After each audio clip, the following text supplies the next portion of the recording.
आप समझ रहे होंगे कि कोई आपके घर पे आके आपसे नहीं मिल रहे हैं, कुछ लोगों के डर और खौफ के माहौल में नहीं आ रही, लेकिन आपकी कामयाबी के लिए, आपके इंसाफ की कामयाबी के लिए हर हिंदुस्तान का हर मुसलमान आपके लिए दुआ कर रहा है। और इंशाल्लाह आप देखेंगे कि जिस तरीके से सोहराबुद्दीन प्रजापति के एनकाउंटर वाले जो जेल की सलाखों में गए, वैसा आपके बच्चे के जो एनकाउंटर करे, पूरे 17 नहीं, इसके पीछे 170 है, पूरे जाएंगे जेल में इंशाल्लाह।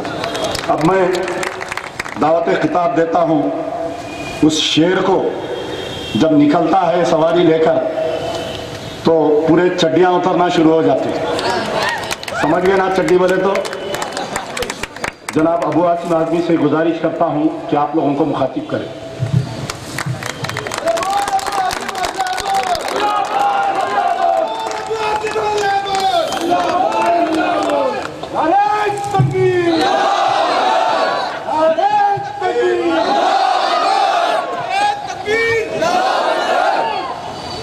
मोहतरम डॉक्टर कायम भाई साहब, खान साहब,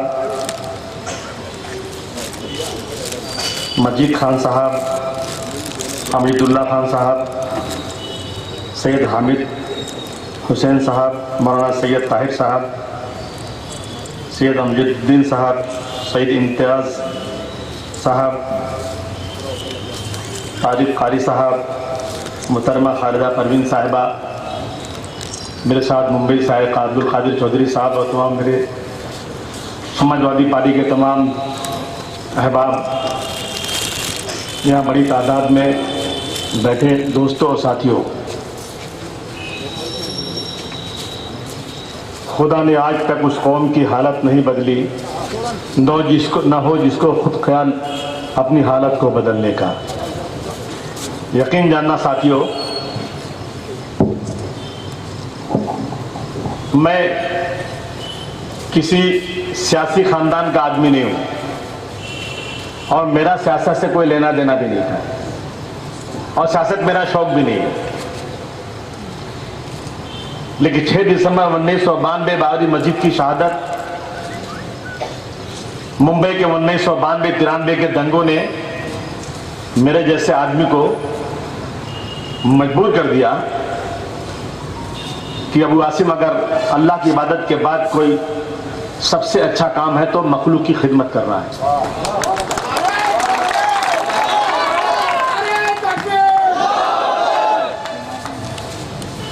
सिर्फ इसलिए मैं सियासत में उतर। मैंने मुंबई में 92-93 के दंगों के खिलाफ आवाज उठाई।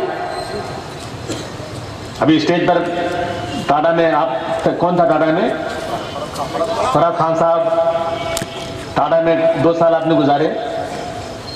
मेरी कोई गलती नहीं थी, सिर्फ मेरी गलती इतनी थी कि जली हुई लाशों को कफन और दफन करने के लिए लोगों से हाथ फैलाकर ज़कात और खैरात की रकम जमा करके उनको कब्रिस्तान में दफनाऊं और जले हुए घरों को बुझाऊं, भूखे पेट को 2 रोटी कहीं से लाकर दूं। 1 साल मुझे जेल में रखा गया, कोई गलती नहीं थी मेरी।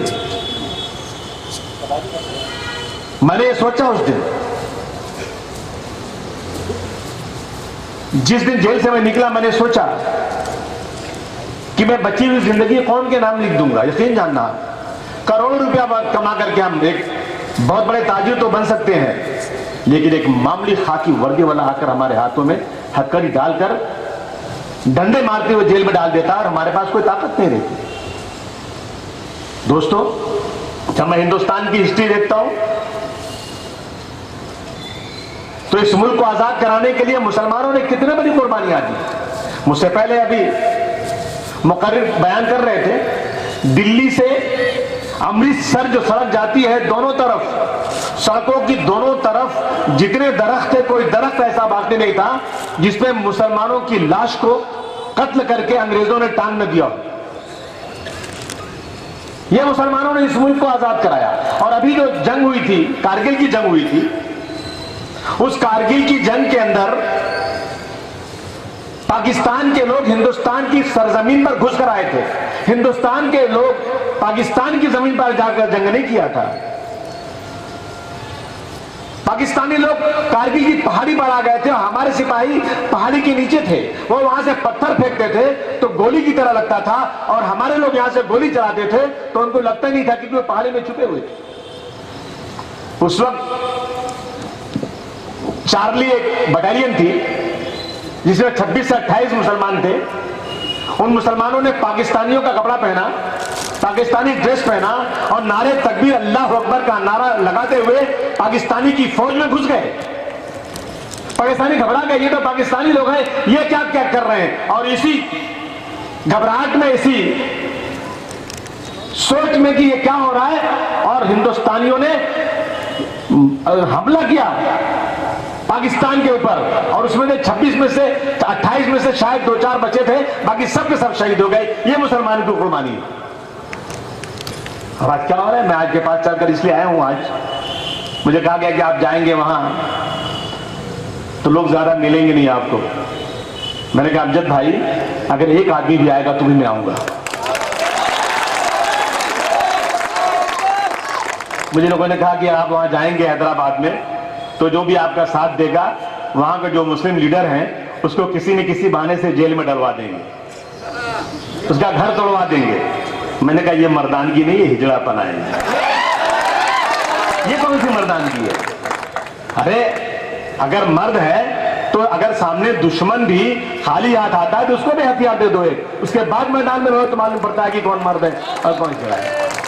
ये क्या मतलब हुआ कि अगर आपके पास थोड़ी ताकत आ गई है और अगर कोई शख्स खड़े होकर के किसी का साथ देता है, आपके खिलाफ इंसाफ की बात करता है, तो उसको आप जेल भिजवा देंगे। मैं आया हूं आपके पास आज इसलिए आया हूं कि कल अलेर एनकाउंटर के ऊपर सरकार के खिलाफ हम एक बहुत जबरदस्त तरीके से धरना देंगे और सरकार की आंख में आंख डालकर उनसे डिमांड करेंगे। याद रखना इस बात को, अगर आप जाग गए तो किसी के बाप की ताकत नहीं है कि इस इनकाउंटर की ये जो है जांच, जुडिशियल जांच, हाईकोर्ट के जांच से के जज से जांच ना हो। ये करवा कर रहेंगे हम लोग। आप सब आएंगे नहीं आएंगे? कल दोनों हाथ उठाकर बोलो, कल आप आ गए तो इंशाअल्लाह ताला कल का दिन ये होगा। ये केसीआर की हुकूमत जो है ये समझती है कि यहां पर मुसलमान सोया हुआ है। मैं जगाने आया हूं, मैं जगाने आया हूं। ये मत समझना कि मैं सिर्फ यहां आया हूं। खुदा की कसम, जब हमारी सरकार उत्तर प्रदेश में फसाद हो गया था प्रतापगढ़ के अंदर, तो भी बंबई से भाग कर वहां गया था मैं, मेरी सरकार के अंदर। मुजफ्फरनगर में फसाद हो गया था, मैं 2 बार गया था वहां पर। तो ये कोई ये नहीं कि मैं सिर्फ यहां, मक्का मस्जिद का जब बम ब्लास्ट हुआ था तो खालिद भाई गवाह है कि मैं उस वक्त भी यहां आया था। इसलिए आज आपके पास चलकर आया हूं दोस्तों कि आज हमें जागना है और सरकार से हमें इस बात को मनवाना है। और जो जालिम जिन लोगों ने 5 बच्चों का एनकाउंटर किया है उनके हाथों में हथकड़ी हो और जेल के सलाखों के पीछे जब तक जाएंगे नहीं हम चैन से बैठने वाले नहीं दोस्तों। हालत बहुत खराब है देश की, बहुत हालत खराब है। मैं मुंबई की बात बताऊं, अभी महाराष्ट्र के अंदर बीड़ है, बीड़ उस्मानाबाद, वहां का रहने वाला एक बच्चा, मैं गया उस्मानाबाद में, मैं गया तो एक लड़का मेरे पास आया, कहा आसिम भाई सुबह से मैं आपके पास आने का इंतजार कर रहा हूं लेकिन बाहर पुलिस वाले बैठे हैं, मुझे अंदर घुसने नहीं दे रहे हैं। जब मेरी गाड़ी किसी काम से गई तो मैंने उस गाड़ी में मैंने उनसे रिक्वेस्ट किया कि मुझे आसिम भाई से मिलना है। मैंने अपने वाकयात पूरे बताए, तब मैं आपकी गाड़ी में बैठकर आपके गेस्ट हाउस में मिलने आया हूं, वरना मिलने नहीं आने दिया जाता है। हिमायत बेग नाम के एक लड़के को इसी तरह से हुआ, वो केस चल रहा है। हिमायत बेग नाम का एक बच्चा जो कंप्यूटर स्कूल बच्चों को एक छोटे से इंस्टीट्यूशन में कंप्यूटर सिखाता था, सिर्फ 1500 रुपए लेकर के। और हिमायत बेग एक दिन बेचारा वहां से गायब हो गया, 15-20 दिन तक मिला ही नहीं। एक दिन पुलिस आई और उस इंस्टीट्यूशन में रात को 2 बजे घुस गई। जो सोए थे, जो आदमी सोया था उसमें, वो बाहर निकला और पुलिस पूरा घुस के अंदर कुछ सामान रख के बाहर निकली, बोली हम फिर से एक बार, आप दरवाजा बंद करो, हम फिर से एक बार बेल मारेंगे और फिर दरवाजा खोलना। आंख मीचते हुए बोला साहब मैंने दरवाजा खोला, आप तो अंदर आ चुके हैं। कहा नहीं, हम जो कहते हो करो। दरवाजा उसने बंद किया, पुलिस ने बेल मारा, उसने दरवाजा खोला, कहा कि देखो यहां आरडीएक्स रखा हुआ है, तो एक कमरे का मेरा इंस्टीट्यूशन, और आज इसमें आरडीएक्स कहां से आ गया? ले जाकर बंद कर दिया जेल में। और उसके बाद कहा कि ये आरडीएक्स तुम कहो कि तुम ये हिमायत बेग का है। उस लड़के को ले जाकर के 3 महीने तक पुलिस ने ट्रेंड किया और जबरदस्ती उसे गवाही किया। आज हिमायत बेग जेल में पड़ा हुआ है, उसी झूठी गवाही के ऊपर उसको फांसी की सजा हुई है। ये हो रहा है देश के अंदर आज, और हम लोग चुपचाप बैठे तमाशा देख रहे हैं। मैं इस जुल्म के खिलाफ हम एक जबरदस्त तरीके से तहरीक चलाना चाहते हैं। हिंदुस्तान में कश्मीर से कन्याकुमारी तक जितने भी मुस्लिम ऑर्गेनाइजेशंस हैं, जितने भी इंसाफ पसंद लोग हैं, ये मुसलसल आवाज लगा रहे हैं कि बेगुनाह मुसलमानों की रिहाई होना चाहिए, लेकिन रिहाई नहीं हो रही है। आज रिहाई के बदले आज जेल की सलाखों के पीछे मुसलमान बेगुनाह डाला जा रहा है। ये जो 5 बच्चों का इनकाउंटर आलेर में हुआ है, आप जरा सोचिए इस बात को। ये खुलेआम आंख में धूल झोंकी जा रही है, बच्चों के हाथों में हथकड़ियां लगी हुई हैं, और 45 किलोमीटर लाने के बाद ये कहा जा रहा है कि बच्चे पेशाब करने के लिए इनकी हथकड़ी खोली गई। मैंने माना इस बात को माना कि हमने हथकड़ी खोल दी गई, और बच्चों ने आपकी बंदूक छीन के आप पर फायर किया। कहां गोली लगी? किसको गोली लगी? बच्चों ने अगर फायर किया, यही होता है बाबा, यही होता है मुंबई में भी। मुंबई में क्या पुलिस कहती है? 4 बजे रात को हमें खबर आई कि एक सुनसान एरिया में, जिस एरिया का नाम होता है ना, उस एरिया में बिल्कुल सुनसान कोई जाता ही नहीं।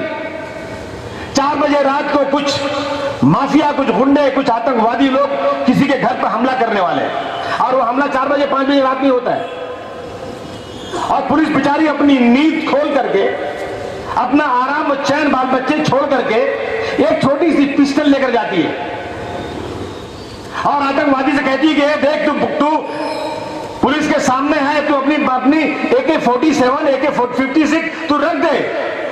और रखता नहीं, वो गोली चलाता है। पुलिस के पास क्या रहता है? रिवॉल्वर। आतंकवादी के पास क्या होता है? AK-47 AK-56। वो चलती है, वो हवा में उड़ जाती है, और पुलिस गोली मारती है, और ऐसा गोली मारती है या छाती में लगती है या जो है सर पे लगती है, और वहीं कोई ढेर हो जाता है। वाह, ऐसी पुलिस को तो छोड़ करके, पुलिस स्टेशन छोड़ करके इनको हिंदुस्तान और पाकिस्तान के बॉर्डर पर भेज देना चाहिए। कि कितना अच्छा निशान आया। AK-47 लेकर के आतंकवादी गोली चलाता है, और आपको लगती है नहीं, कभी किसी पुलिस को लगती नहीं, आपका बाल बांका नहीं होता, और आपकी छोटी सी रिवॉल्वर टूटी फूटी वो साली ऐसी चलती है कि आप एक ही रिवॉल्वर में एक आदमी को सीधा मार देते हो गोली। ये मर्दानगी नहीं, हिजड़ापना है पुलिस का। ये हिजड़ापना है, ये कोई बड़ पुलिस नहीं है, और इस पे कहीं ना कहीं रोक लगना चाहिए। ये रोक लगना चाहिए। इसी तरह से अगर ये बच्चे पेशाब करने उतरे थे, तो मैं यहां की सरकार से, यहां इंसाफ पसंद लोगों से जो हमारे खिलाफ हैं, जो कहते हैं कि हम लोग जबरदस्ती यहां पर एक बवाल खड़ा कर रहे हैं, मैं उनसे पूछना चाहता हूं कि इनके हाथ में हथकड़ी लगी हुई है, और ये मारे आ चुके हैं, इनके हाथ में बंदूक भी रखी हुई है, तो कैसे मान लिया जाए कि इनको छोड़ दिया था आपने, बंदूक छीन रहे थे, और ये बंदूक छीन रहे तो आप मार देते, तो ये गाड़ी के बाहर मारे जाते ना। इनके हाथ में हथकड़ी तो नहीं होती ना, या आपने जब ये बंदूक छीन रहे थे तो आपने इनको मार दिया, और मारने के बाद इनकी लाश को लाए आप, फिर आपने इसको हथकड़ी लगाया, फिर आपने हाथ में बंदूक रख दिया। सही क्या है? मालूम तो पड़ना चाहिए। ये खुलेआम, अब आप सोचो कि एक शख्स को पकड़ करके इस तरह से मार दिया जाए। मुझे अभी मोहतसिम दिखा रहे थे उसकी वीडियो, उसके बदन पर कितने निशान है। मुझे खत आया किसी का जेल से, मैंने जब पढ़ा, खुदा की कसम मैं बहुत रोया। एक डॉक्टर लिखता है मुझे, यासीम भाई मैं दिल्ली के एक स्लम के इलाके में डॉक्टरी करता था, मुझे नहीं मालूम मेरा टेलीफोन किसने बात किया। मैं खुदा की कसम मैं हल्फिया बयान करता हूं कि मैं जानता नहीं था कि मेरे फोन पे किसी ने बात किया। हो सकता है किसी ने बात किया हो, लेकिन मैं नहीं जानता क्या बात किया, मुझे नहीं मालूम, कोई रिकॉर्ड भी नहीं है। पुलिस आई, मुझे लेकर गई, ले जाकर पुलिस ने मुझे पुलिस स्टेशन में नंगा कर दिया। नंगा करने के बाद मुझे बुरी तरह से मारा, टार्चर किया, मेरे ऊपर पेशाब किया, मेरे मुंह में पेशाब किया, मुझे पेशाब पिलाया। 15 दिन तक मैं जानवरों की तरह से पुलिस स्टेशन के कोने में पड़ा रहा। जो आता मुझे लात से मारता, जो आता मेरे पर थूकता, जो आता मेरे पर गंदगी डालता। एक दिन 4 लड़के को, नौजवान लौंडों को लाए और मेरे साथ बदतमीजी करने को कोने में भेजा। किसके साथ? मुसलमान समझकर। और मुसलमान को आतंकवादी आप कह रहे हैं? कौन सा आतंकवाद मुसलमान ने किया? आप पकड़िए, मुकदमा चलाइए। अगर वकार और उनके साथी कसूरवार थे, आप मुकदमा चलाते, मुकदमा चला करके आप फांसी की सजा दे दे, तो मेरे बाप की ताकत नहीं थी कि मैं आकर यहां मीटिंग करता और यह कहता कि इनके साथ जुल्म हुआ। साहब को तकाता है। मुंबई में इतना बड़ा आतंकवादी हमला हुआ, ताजमहल होटल, निर्माण भवन, वीटी स्टेशन, पूरा नंगा नाच नाचा गया। कसाब जो है गाड़ी लेके भागा और गोली चलाया, पुलिस वाले ने पकड़ा, पुलिस वाले को मार दिया, पकड़ा गया। उसको गोली मार दी है क्या? उसको पकड़ के उसको वकील दिया गया, मुकदमा चलाया गया। काफी दिनों तक, सालों तक उसका मुकदमा चला।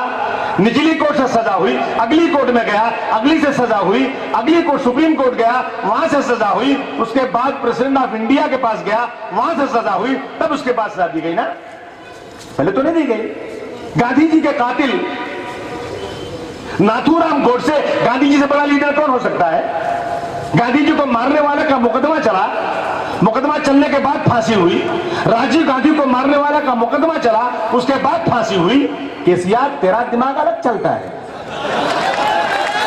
तू क्या समझता है कि तू ही सबसे बड़ा तुर्रम है?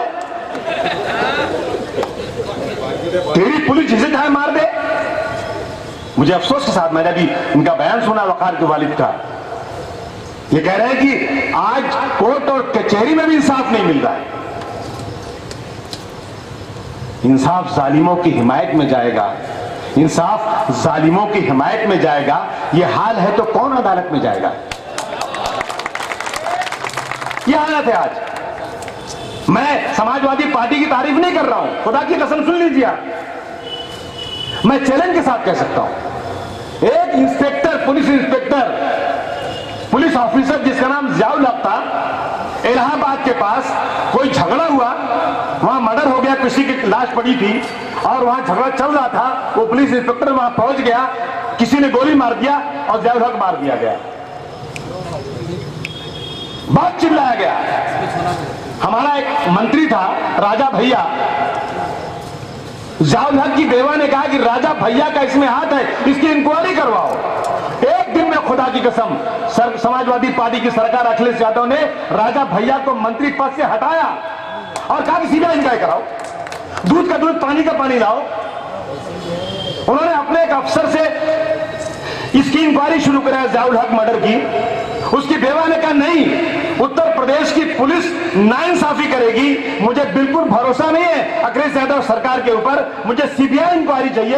एक दिन के अंदर अखिलेश यादव ने सीबीआई इंक्वायरी करवाया और सीबीआई इंक्वायरी करने के बाद दूध का दूध पानी का पानी सामने आया। राजा भैया पावरफुल आदमी पकड़ा गया। लाइव डिटेक्टर पर जो मशीन होती है झूठ और सच बोलने की, उसमें बिठाया गया, चारों सब कुछ हुआ और जब कहा गया कि राजा भैया की इसमें कोई गलती नहीं है, राजा भैया किसकी सरकार? कांग्रेस की सरकार थी, सीबीआई कांग्रेस की थी, लेकिन समाजवादी पार्टी ने सीबीआई इंक्वायरी करवाया और दूध का दूध पानी के पानी आया। उसके बाद भी जियाउल हक की बेवा को 25 लाख रुपया, जियाउल हक के वालिदैन को 25 लाख रुपया, जियाउल हक की बेवा को एक बहुत बड़ी नौकरी और जियाउल हक के भाई को एक बहुत बड़ी नौकरी दी गई। केसीआर, तू क्या समझता है? तू इंक्वायरी नहीं कराएगा? क्या देखना, जुल्म बढ़ेगा और जमीन पर इंसाफ नहीं होगा, ऊपर वाला इंसाफ करेगा, जरूर करेगा। ये हुआ है, ऊपर वाला इंसाफ करेगा। आप क्या एक दो लीडर निकले, बहुत बातें करते हैं आजकल, बड़ी बातें करते हैं। मैं गए बंबई में इलेक्शन लड़ाई मेरे एरिया में, कहने ख्वाजा यूनुस मार दिया गया, इशरत जहां का एनकाउंटर हो गया और कोई बोलने वाला नहीं सिवाय इन दोनों के। अरे पैदा हो गया था ख्वाजा यूनुस के लिए मैंने कितनी बड़ी लड़ाई लड़ी, इतनी बड़ी लड़ाई लड़ी कि दुनिया में कोई भूल नहीं सकता, और तू कह रहा है कोई लड़ते नहीं आते। इशरत जहां के लिए मैंने कितनी बड़ी लड़ाई लड़ी। जब इशरत जहां का एनकाउंटर हुआ तो इनके जो बड़े भाई एमपी हैं उनको मैं ही अपने साथ लेकर गया, क्योंकि मेरे साथ एमपी थे पार्लियामेंट में, हम भी एमपी थे वो भी एमपी थे। और उस वक्त सबसे पहले मैंने इशरत जहां के वालिदैन को कुछ पैसे दिए। घर की हालत बहुत खराब थी क्योंकि डेड बॉडी पड़ी थी अहमदाबाद में, और जब मैंने अहमदाबाद कुछ लोगों को गाड़ी लेकर भेजा लाने के लिए तो वहां की पुलिस ने उनको पकड़ लिया, तुम हो कौन? मैंने कहा मैं एमपी हूं, अगर तुमने मेरे किसी आदमी को हाथ लगाया तो मैं अभी पार्लियामेंट से बात करके तुम्हारी हैसियत ठीक कर दूंगा बेटा। तो अल्लाह का करम छूटे तो मुंबई का एक एमपी है बीजेपी का, क्या नाम है अपना एमपी है, किरीट सोमैया। कौन बोला यार? किरीट सोमैया। उसने जाकर, तो जब मैंने पैसे दिए, मैंने कम पैसे दिए, कांग्रेस पार्टी ने आकर कुछ लाख रुपया दे दिया, तो किरीट सोमैया कोर्ट चला गया, तो पुलिस स्टेशन गया एफआईआर करने को कि अबू आसिम ने और कांग्रेस पार्टी ने आतंकवादी इशरत जहां को माली मदद किया है, इन पे पोटा का केस लागू होना चाहिए, पोटा के तहत एफआईआर होना चाहिए। आप माने ही कांग्रेस वाले उसी दिन गए और कहा बहन जो हमने पैसे दिए हैं आपको वो हमको वापस दीजिए, हम आपको चेक से भेजेंगे। पैसे लेके चले गए। टीवी वाले मुझसे पूछा आपने मदद किया? मैंने कहा मैं इतना पैसे वाला नहीं हूं, मैंने मदद जरूर किया है और पैसे आएंगे तो मैं और मदद करूंगा, क्योंकि ये मासूम है और तुमको टाडा या पोटा लगाना है ना तो मेरा बर्तन जेल में रखा हुआ फिर भेज देना, मुझे कोई फर्क नहीं पड़ता। ये लड़ाई हम लड़ रहे हैं। इसलिए हम आपसे आज कहना चाहते हैं दोस्तों कि हमें इन लोगों ने समझ लिया इस मुल्क की हमारी कोई हैसियत ही नहीं है। बताओ हैदराबाद के मुसलमानों, अगर तुम किसी डिपार्टमेंट में जाते हो तो तुमको लगता है कि मेरा मुल्क है, लगता है कि हम परदेसी इस मुल्क के अंदर हैं, हमारी कोई हैसियत ही इस मुल्क के अंदर नहीं, हमें कहीं इंसाफ ही नहीं किया जा रहा है। इसलिए मैं कह देना चाहता हूं कि ये आलेर में जो एनकाउंटर हुआ है, जब तक सरकार इसकी जांच किसी हाई कोर्ट के सिटिंग जज से नहीं कराएगी और 20 लाख रुपया मरने वाले के परिवार वालों को सरकार की तरफ से मिलना ही चाहिए। इसलिए मिलना चाहिए कि किसी पुलिस वालों का भी एनकाउंटर हुआ था और सरकार ने 20 लाख रुपया दिया था। अब वो पुलिस वाले को किसने मारा? तो कोई गुंडा रहा होगा, लेकिन पुलिस को तो हमारी हिफाजत के लिए बिठाया गया है और पुलिस हमारी हिफाजत में बिठाई जाए और वही पुलिस खुद मार दे। ये तस्वीर, इस बात की तस्वीर देखने के बाद मैंने भी दुनिया का कोई भी इंसाफ पसंद शख्स ये इंक्वायरी की मांग नहीं बल्कि डायरेक्ट ये मांग कर सकता है कि उन सारे पुलिस वालों के हाथ में हथकड़ी लगाओ, उनको जेल के सलाखों के पीछे भेजो। मेरी बात से आप मुत्तफिक हैं कि नहीं? आप कुछ बचता है क्या? इंक्वायरी के लिए बचती है क्या? हाथ में हथकड़ी हो, मार दिए गए हो और हाथ और जो है इनके हाथ में बंदूक थमा दी गई हो, ये कैसे हो सकता है? हाथ में हथकड़ी लगी हो, कोई बंदूक चलाएगा और पेशाब करने उतरे? हमारी ये डिमांड है कि 20 लाख रुपया, मैंने चिट्ठी लिखा था इसके पहले, हम एक बार और इसके पहले आए थे हम, और हमने यहां पर प्रेस कॉन्फ्रेंस किया, लोगों से मिले और मैंने सरकार को एक चिट्ठी भेजा था, लेटर भेजा था। केसीआर मुझे पहचानते हैं क्योंकि वो जो एमपी थे, मिनिस्टर थे, तो मैं भी एमपी था और पार्लियामेंट में मेरा सवाल जवाब भी उनसे हुआ है। मैंने उनको चिट्ठी लिखा था, मैंने लिखा कि आप जो है, मेरी सिर्फ यही मांग है कि आप इसकी इंक्वायरी हाई कोर्ट से करवा दीजिए। एक और यहाँ एनकाउंटर हुआ था बीच में, वो कोई लकड़ियों के मामले में, आंध्रा का, संदल का, उसमें 20 लोग मारे गए। हाईकोर्ट में केस गया और हाईकोर्ट के जज साहब ने इंक्वायरी बिठा दिया। हुई कि नहीं इंक्वायरी? और उनकी लाश का डबल पोस्टमार्टम किया गया। उनकी लाश का डबल पोस्टमार्टम, उनकी इंक्वायरी हो जाए और मुसलमानों की लाश का डबल पोस्टमार्टम या उनकी इंक्वायरी के लिए कोई रास्ता नहीं है। इसलिए मैं कहना चाहता हूं कि ये नाइंसाफी हो रही है। केसीआर साहब, होश में आ जाओ, होश में आ जाओ और नहीं तो जिस दिन समाजवादी पार्टी खड़ी होगी ना, दिल्ली से वापस आंध्र प्रदेश हैदराबाद आने नहीं पाओगे, वहीं रोक लिए जाओगे। वही इतनी ताकत है हमारे पास, वहीं रोक लेंगे और 2 पोट्टे नहीं छुड़ा पाएंगे तुमको आके, कोई छुड़ा नहीं पाएगा वहां आके। इसलिए दोस्तों हालात देश की बहुत खराब है। आज मुसलमानों को आतंकवाद के नाम पर बहुत जबरदस्त तकलीफ दी जा रही है। असल में जो आतंकवादी हैं आरएसएस के लोग। भाई आतंकवाद किसको कहते हैं? सबसे बड़ा आतंकवाद अगर देश में कहीं हुआ तो गांधी जी को मारा गया। गांधी जी को मारने वाला कोई मुसलमान था क्या? सबसे बड़ा आतंकवाद इस देश में आजादी के बाद गांधी जी को कत्ल करके किया गया, और वो कत्ल करने वाले आरएसएस के लोग। और वो आरएसएस आज जो है देश के लिए बहुत ही प्रेमी हो गई है, देश के हित में काम कर रही है।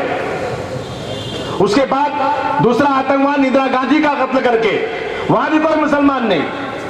तीसरा आतंकवाद राजीव गांधी को कत्ल करके, वहां भी कोई मुसलमान नहीं। आज न जाने कितने ग्रुप निकले हैं, नक्सलाइट है, और आसाम में कुछ लोग हैं कि कितने ग्रुप निकले हुए हैं जो आज आतंकवाद। अभी थोड़े दिनों पहले छत्तीसगढ़ में देश के बड़े बड़े नेता, जो मध्य प्रदेश की क्रीम थी, पूरी की पूरी जा रही थी, और नक्सलाइट लोगों ने रोक लिया, इनको नाम लेकर गाड़ी से उतारा और कितनों को भून कर रख दिया, लेकिन सरकार तमाशा देखती रही। और ये 5 मुसलमान जिनका आज मुकदमा खत्म होने वाला था, 5 साल से जेल में थे, तुमने इनको गोली मारकर कोई मर्दानगी नहीं बल्कि हिजड़े और नामर्दों का काम किया है। और देश का कानून, जब देश आजाद हुआ था, जब ये मुल्क आजाद हुआ था, जब इस मुल्क के 2 टुकड़े बने थे, एक पाकिस्तान और एक हिंदुस्तान, उस वक्त मुसलमान पाकिस्तान की तरफ जा रहा था। मौलाना अब्दुल कलाम आजाद साहब ने एक तकरीर किया था जो बहुत मशहूर हुई थी। दिल्ली की जामा मस्जिद से उन्होंने चिल्ला कर कहा था कि मुसलमानों, इस देश को छोड़कर मत जाओ, ताजमहल का हुस्न तुम्हें पुकार रहा है, लाल किले की दीवारें चीख कर तुमको रोक रही हैं, जामा मस्जिद का मीनारा पुकार रहा है कि मुसलमानों, तुम्हारे बाप दादाओं की कब्रिस्तान इसी मुल्क में है, अगर तुम इनको छोड़कर चले गए तो इनके कब्रों पर फातिहा कौन पढ़ेगा? अगर तुम इस मुल्क को छोड़कर चले गए तो मस्जिदें वीरान हो जाएंगी। तुम्हें कसम है मुसलमान, इस मुल्क को छोड़कर मत जाओ, इस मुल्क में तुम्हें इंसाफ मिलेगा। क्या खाकी इंसाफ मिल रहा है?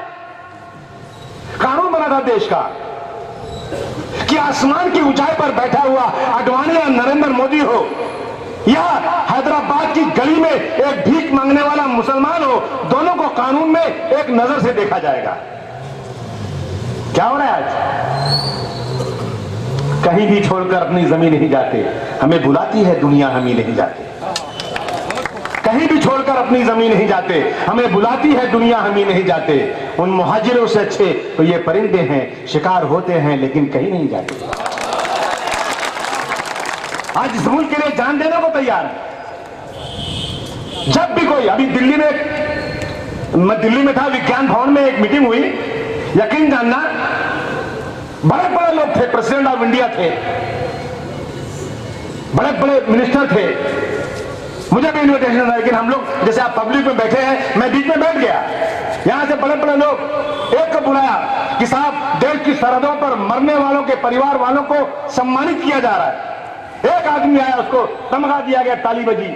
दूसरा परिवार आया, ताली बजी। तीसरा आया, चौथा आया, 17 लोग आए एक के बाद एक, बहुत नवाजा गया, तालियां बजती रही। जब 17 नाम आया, एक भी मुसलमान का नाम आया, तो खुदा की कसम मैं बीच में खड़ा हो गया। मतलब 1 मिनट बंद करो जलसा पर, मेरा जवाब दो। कहीं कौन आदमी है? आदमी मैं भी MP हूं,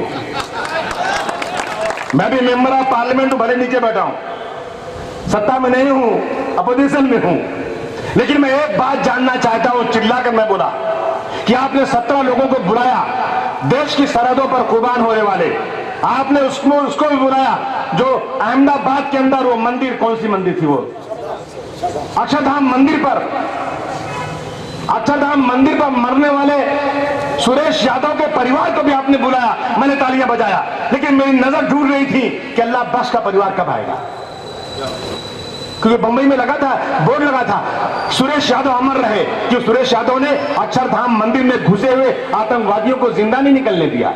लेकिन उसी वक्त छपा था कि सुरेश यादव के साथ एक अल्लाह बख्श मुसलमान था, उसने भी एक भी आतंकवादी को अक्षरधाम मंदिर से जिंदा बाहर नहीं निकलने दिया और शहीद हो गया।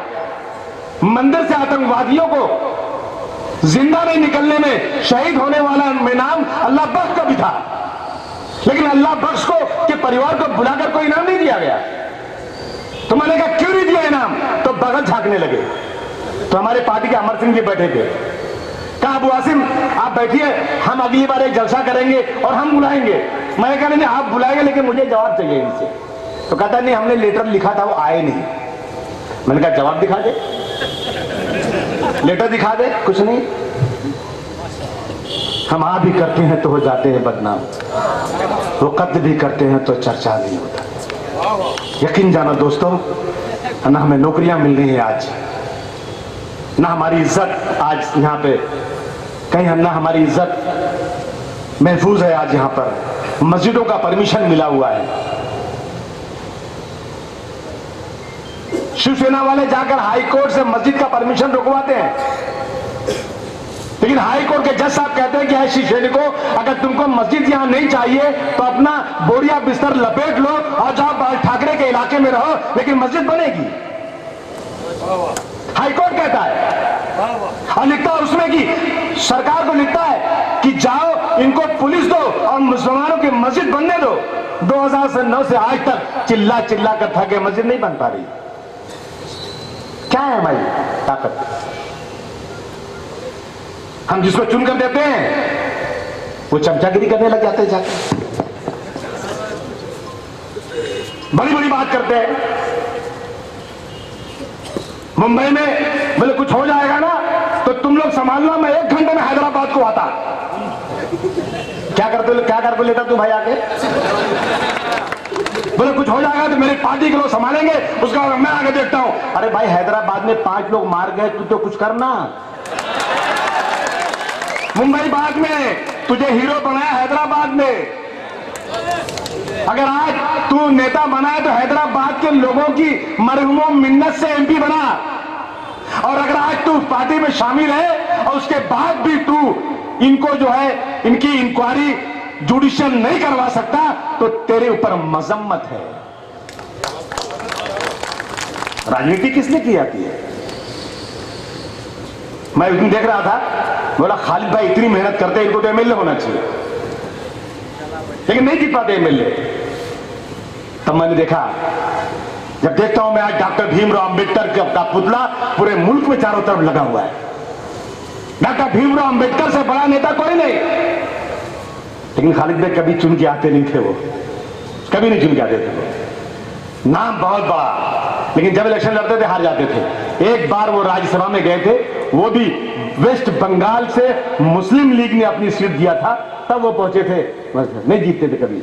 बड़े नेता थे, आजकल अपूरी टपूरी जल्दी जीतते हैं, नेता नहीं जीता। चलो नहीं जीते, ये हो गया, ये पैसा फेंक तमाशा दे, ये हो गया, सही बात है ये। आप बताइए आप कि डॉक्टर राम मनोहर लोहिया से बड़ा सोशलिस्ट कौन हो सकता है? डॉक्टर राम मनोहर लोहिया हमेशा इलेक्शन लड़ते रहे जवाहरलाल नेहरू के सामने, नहीं जीते थे कभी। एक बार जीते थे इलेक्शन, और जब दोबारा लड़े बाई इलेक्शन, उसके बाद कुछ दिन रहे मर गए। एक बार बस, यहां तो टम जीतते जा रहे। यानी इलेक्शन जीतना हारना ये कोई जरूरी नहीं है, काम करते जाएंगे इंशाअल्लाह ताला हम लोग और बढ़ेंगे आगे। चमचागिरी और किसी के सामने किसी का तलवा चाट करके नहीं, आंखों में आंख डालकर बात करना मर्दानगी होती है, आंखों में आंख डाल करके। और ये नहीं कि मैं किसी को गिराने के लिए या किसी को चढ़ाने आया हूं, खुदा की कसम ये बात नहीं है। जब मैंने पढ़ा 5 लोगों के बारे में अलेर में, मुला अबू आसिम तुझे जाके कोशिश करना चाहिए, तब मैंने खालिद भाई का, खालिद यार देखो मेरा हैदराबाद में कोई देश नहीं है, मेरी पार्टी, मैं कोई इलेक्शन हैदराबाद में लड़ता नहीं, मेरी पार्टी लड़ती भी नहीं है, लेकिन हमें जुल्म के खिलाफ आवाज उठाना है, चाहे यहां हो चाहे दुनिया के किसी कोने में। अगर हमारे किसी भाई के तरफ कोई गलत होता है तो हमें इसकी कोशिश करना चाहिए। और मैं आ रहा हूं, मुझे तो कल फोन आया था मेरी पार्टी से, एक दो मिनिस्टर ने कहा आसिम भाई आप बोलो तो हम आते हैं वहां पे। कई लोग आने को तैयार थे। मैंने कहा पहले बार मुझे जाना, फिर दिल्ली में जाम करता हूं इनको मैं। अगर नहीं सुनते तो दिल्ली में जाम करते हैं, नाकाबंदी कर दूंगा दिल्ली में। अरे अगर समाजवादी पार्टी यहाँ कमजोर है ना, तो दिल्ली के बगल में सब पड़ता है, गाजियाबाद बगल में है, हाँ सब है। और एक ईट का जवाब पत्थर से देने की ताकत हमारे पास है। तो मत समझो हमको कमजोर। अगर महाराष्ट्र और इन इलाकों में समाजवादी पार्टी कमजोर है, नरेंद्र मोदी तू इस देश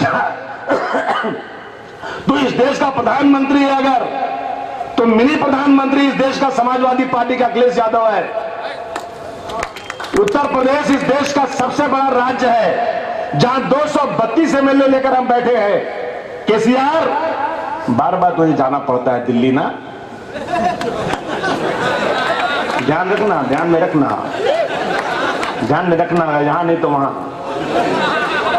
यहां नहीं तो वहां। इसलिए कल मुझे मिल, यहां उनकी पुलिस खड़ी है, मैं इनके जरिए, मैं पुलिस वाले बेचारे की गलती नहीं है, अब इनको बोले मार दो तो मार दिए होंगे, पता नहीं क्या किया। मैं इनका अदब करते हुए इनसे रिक्वेस्ट करूंगा कि केसीआर को कह दीजिए कल मुझे मिल ले, मुझे और हमारे एक डेलीगेशन से मिल ले, और हमें यह वादा करें कि वो, हम कुछ नहीं कह रहे हैं, आप वादा करें कि हम इसकी इंक्वायरी कराएंगे। जब आप 20 लोगों का इनकाउंटर हुआ आंध्र प्रदेश का, उसकी इंक्वायरी हो सकती है, तो 5 मुसलमानों को जो बेकसूर कत्ल किया गया उसकी इंक्वायरी क्यों नहीं हो सकती? और अगर आपने नहीं कराया तो मैं खुलेआम ये कहूंगा, यह कत्ल करवाने में सरकार शामिल है, सरकार की मर्जी से यह कत्ल हुआ है। हम इसलिए आए हैं और आपसे गुजारिश करेंगे कि कल बहुत कोशिश होगी रोकने की, तो रुकना मत, ठीक है ना, रुकना मत। तो हंगामा खड़ा करना मेरा मकसद नहीं, हंगामा खड़ा करना मेरा मकसद नहीं। मेरी कोशिश है कि सूरत बदलनी चाहिए। मेरे सीने में नहीं तो तेरे सीने में से ही आग जलनी है, आग जलनी चाहिए। कल 11 बजे हम लोग जमा होंगे। मैं खालिद भाई का, हमारे डॉक्टर ताहिर साहब का बहुत शुक्रगुजार हूं। मैं तो छोटा, ये लोग तो बड़े नेता हैं, ये लोग बड़े पॉलिटिशियन हैं, मैं तो खिदमतगार हूं, खादिम हूं, लेकिन मैं ताकत के साथ लड़ रहा हूं, चाहे बंबई में बाल ठाकरे हो या राज ठाकरे हो, पूरी ताकत के साथ। भले मेरे पास असेंबली में ताकत कम हो या ज्यादा हो, लेकिन मेरी बात तो कोई माई का लाल कहने से रोक नहीं सकता। बात तो कहूंगा, जो सही हो कहूंगा, चाहे कुछ भी हो जाए। इसलिए आया हूं। कल इंशाअल्लाह ताला हम लोग सब एक लोग, 5 लोग मारे गए हैं, कल आपका भी नंबर आ सकता है। आज दाढ़ी रखकर, कुर्ता पाजामा पहनकर, शेरवानी पहनकर चलना कितना मुश्किल हो गया है। यही दाढ़ी वाले, यही कुर्ता पजामा वाले, यही शेरवानी वाले जिन्होंने इस मुल्क को आजाद करवाया, आज वो आतंकवादी हो गए। दिल्ली का एक किस्सा, टाइम ज्यादा भी हो गया, दिल्ली का एक किस्सा बताऊं आपको। एक मौलाना साहब देवबंद के मदरसे के थे, एमिरेट्स एयरलाइन दुबई जा रही थी, उसमें बैठे बेचारे वो, किसी का टेलीफोन आया, जवाब में उन्होंने कहा कि 15 मिनट में जहाज उड़ेगा। पूछा होगा, बेटे ने पूछा उनसे कि अब्बा कब जहाज उड़ेगा, तो क्या 15 मिनट में उड़ेगा। एक औरत बगल में बैठी थी, वो बाल खुले हुए, एकदम मॉडर्न लड़की। एक तो मौलाना सूरत उसको पसंद नहीं आई, दाढ़ी रखे थे, शेरवानी पहने थे, आलिम नजर आ रहे थे। उठी, सीधा जहाज रेंग रहा था, जहाज में लोग बैठ चुके थे, भाग के गई और एयर होस्टेस को बुलाया कि रोको प्लेन को, सिर्फ 15 मिनट बाकी जहाज उड़ने को, उड़ जाएगा जहाज। आतंकवादी बैठा है, इसने बोला है अभी, और जब माने खुदा की कसम जहाज रोक दिया गया। और उसके बाद नीचे से सिक्योरिटी आई, मौलाना को गिरफ्तार की। मौलाना कह रहे भाई नंबर देखो, मेरे बेटे का नंबर है। उसने पूछा अब्बा जहाज कब उड़ेगा, मैंने कहा 15 मिनट उड़ेगा। क्या गलत बोला मैंने? कोई यही तो पूछेगा ना कि भैया कहाँ जहाज उड़ेगा। पकड़ लिए गए और मौलाना कुछ दिन जेल में रहे। जब ये बात पहुंची तो मौलाना वहां मजलिसे आमिला के मेंबर थे देवबंद मदरसे के, वहां जब बात पहुंची तो सारे उलमाए कराम जमा हुए, दिल्ली में आए। आने के बाद सोनिया गांधी, मनमोहन सिंह और वो चिदम्बरम से मिले, होम मिनिस्टर था वो, और 4 दिन के बाद उनको जमानत मिली तिहाड़ जेल से, लेकिन मुकदमा कुछ साल चला अंधेर नगरी। एक दिन मैं जा रहा था कहीं, कादिर भाई बैठे, इन्होंने फोन किया मेरे को, आसिम भाई कहाँ है? मैंने कहा कब जहाज उड़ा? अरे मैंने कहा नहीं, जहाज उड़ा नहीं, जहाज प्रस्थान कर रहा है। आप भी प्रस्थान बोलना, आप उड़ा मत बोलना। अगर आपने उड़ा बोल दिया और आपकी मुसलमान की शक्ल रही ना, तो पुलिस वाले आपको जेल भेज सकते हैं, कोई भरोसा नहीं है। ये हो रहा है जेल में आज। बर्बाद गुलिस्तान करने को बस एक ही उल्लू काफी है, और हर शाख पे उल्लू बैठा है, अंजाम गुलिस्तान क्या होगा। दोस्तों, हैदराबाद मुसलमानों की शान है, हमारी एक जगह है, हमारे पूर्वजों का एक बहुत बड़ा मरकज है हैदराबाद। और इस हैदराबाद में इतनी बड़ी ताकत होने के बाद भी 5 बच्चों को हथकड़ी में मार दिया जाए और लोग तमाशा देखें, ये कभी जीते जी बर्दाश्त नहीं कर सकते हम। चाहे कुछ भी हो गया तो क्या, हमें इसके ऊपर पूरी आवाज उठाना है। और कल इंशाअल्लाह ताला हम लोग मिलेंगे। एक बार फिर मुझे वादा कीजिए, आप दोनों हाथ उठाकर आप लोग आएंगे, दोनों हाथ उठाकर वादा करो। बहुत बहुत शुक्रिया, खुदा हाफिज।